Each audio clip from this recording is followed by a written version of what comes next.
Nos últimos anos, o gás natural, o GNV, gás natural alcoólica veicular, vem sendo utilizado pela frota de veículos nacional, por ser viável economicamente e menos agressivo do ponto de vista ambiental.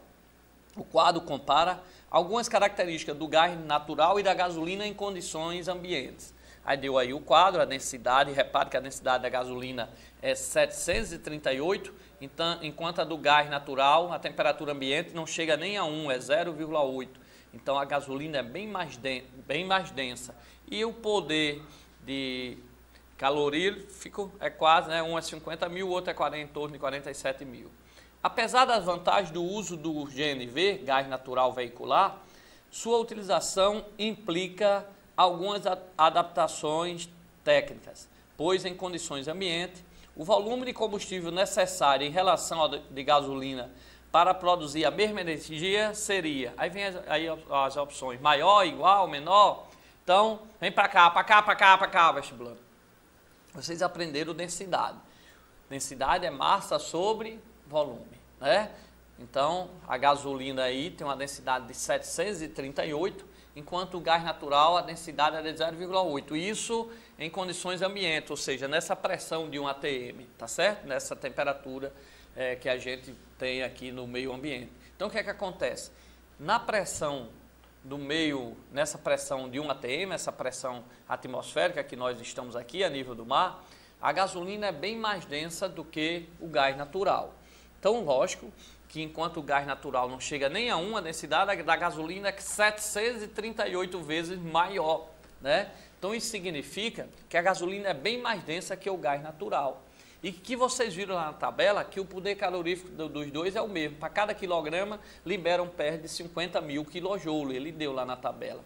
Ora, então isso quer dizer que em relação à gasolina e o gás natural, o tanque da gasolina vai ser bem menor. Por quê? Porque a densidade dela é maior. Densidade é massa sobre volume. Densidade e volume são inversamente proporcionais. Então, se eu for para a mesma energia para um carro a gasolina e para um carro a gás natural na pressão ambiente, se eu fosse fazer isso, a gasolina cabe num tanque. Mas o gás natural, como a densidade dele é 700 e tantas vezes menor, na pressão ambiente eu ia ter que ter esse gás aí num volume enorme, ou seja, num tanque enorme. Eu ia ter que ter o carro e ele puxar aí um tanque enorme, rebocar um tanque enorme. Então, lógico que em termos de economicamente não é viável você ter o veículo a gás natural. Aí você diz, calma, professor Luiz Carlos, mas existe veículo a gás natural e eu não vejo ele carregando um tanque enorme. Por quê? Porque, na verdade, o gás natural, como vocês viram, a densidade dele é 700 e tantas vezes menor do que o da gasolina. Então, se fosse encher na pressão ambiente, para ter o mesmo poder calorífico, ele tinha que colocar ele num tanque enorme, num volume enorme. Só que nós sabemos que, na prática, o gás natural ele não é colocado na pressão ambiente, ele é colocado numa alta pressão. Por isso que ele cabe naquele cilindro, né, que você vê o gás natural, ele coloca no porta-mala do carro. Então, ali a pressão é muito alta, tá certo? Por isso que você consegue colocar o gás natural dentro daquele cilindro, porque existe uma pressão enorme. Se for na pressão ambiente, esse gás ia ter que, o carro movido a gás natural ia ter que levar um tanque enorme atrás dele, então não compensa. Então, a questão que ele perguntou vamos para a pergunta. Olha aí na telinha.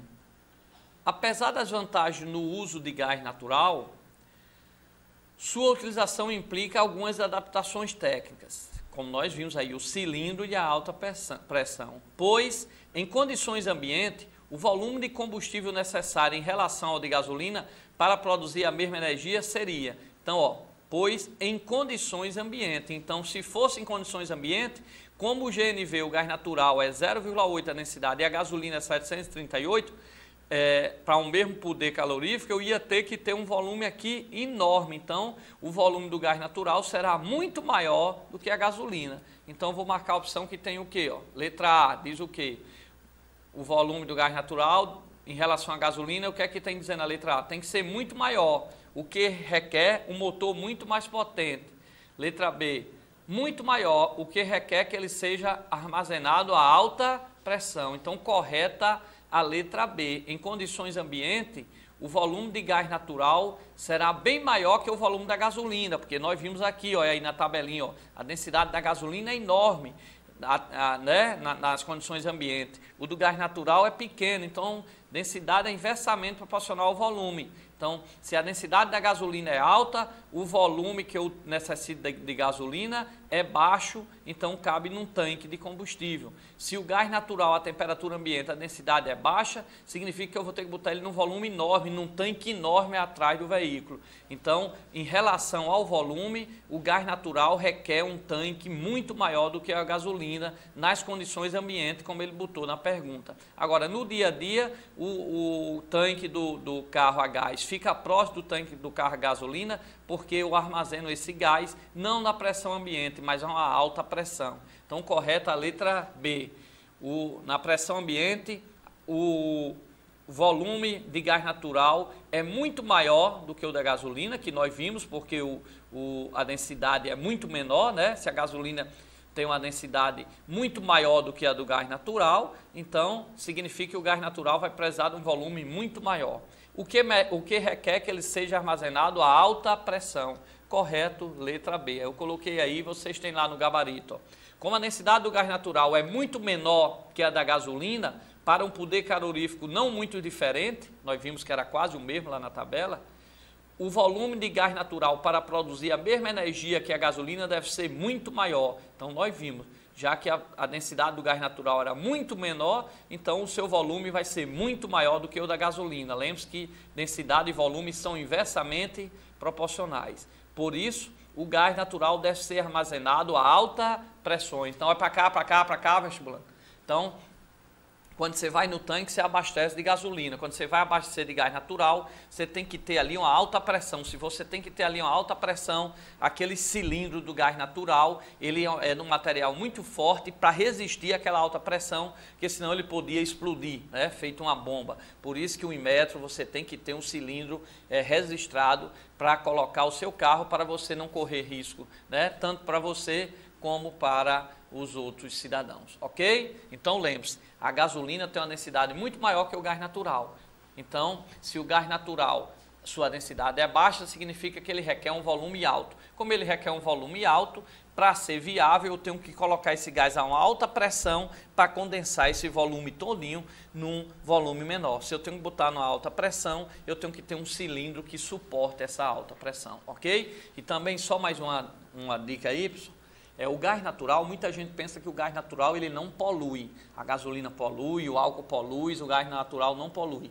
Todos poluem. Agora, o gás natural ele é um hidrocarboneto, ou seja, é composto só de carbono e hidrogênio, mas a quantidade de carbono aí é menor. Então, quando você queima, né, com o oxigênio que está no ar, na combustão, quando você queima, né, o gás natural, ele vai produzir menos mols ou menos volume de gás carbônico do que a gasolina, que a gasolina é um hidrocarboneto que tem muito mais carbono que o gás natural. Se tem muito mais carbono que o gás natural, pela estequiometria, pelo balanceamento, um carro a gasolina vai liberar um volume muito maior de gás carbônico na combustão, tá certo? Então, lembre-se, o gás natural polui, porque ele tem carbono, então ele produz o gás carbônico, que é esse o dióxido de carbono, esse gás carbônico, que é um dos gases que provoca o efeito estufa, ok? Beleza? Todo mundo sabe que o efeito estufa é que o gás carbônico, né, que existe na atmosfera, e também o metano, o CH4, ele deixa